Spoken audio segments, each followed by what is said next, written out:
नवबुद्ध जय भीम सर्वांना।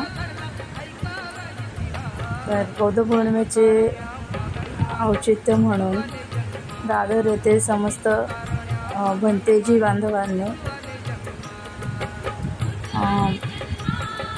बुद्ध पौर्णिमाच्या निमित्ताने दीपोत्सव साजरा केला जाणार असे घोषित केले होते। हा दीपोत्सव सोहळा दीप प्रज्वलित करून ते अथांग सागरामध्ये सोडले जाणार होते। लाखो करोडच्या संख्येने सर्वांनी एकवटून येथे जमा होण्यास सांगितले। दीपोत्सव साजरा करण्यास सगळ्यांना एकत्र येण्यास सांगितले गेले होते।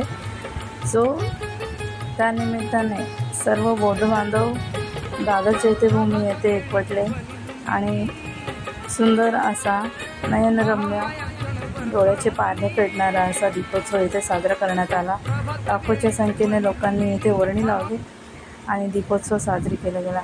पाहू शकता अथांग सागरामध्ये पेटते दिवे सोडले गेलेले आहेत आणि आनंददायी सोहळा खूप छान पद्धतीने साजरा केला गेला।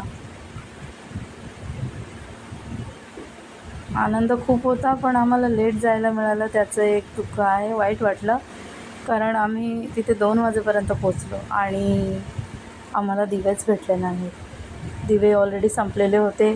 काही लोकांनी एक्स्ट्रा घरी घेऊन जाण्यासाठी घेऊन ठेवलेले दिवे, सो अर्ध्या निम्म्या लोकांना काही दिवे भेटले नाही। जे लेट आले आमच्यासारखं आम्ही लेट गेलो, कारण आमच्या घरी काम चालू होतं। सो दिवे तर काही भेटले नाही, पण काही मूर्ख लोकांनी एक्स्ट्रा घेऊन पण वरती रमाबाई डेकवर थांबून असेच दिवे हाताने उडवत फेकून दिले। त्याचं वाईट वाटलं। हे चुकीचं आहे, असं करू नये। जय भीम।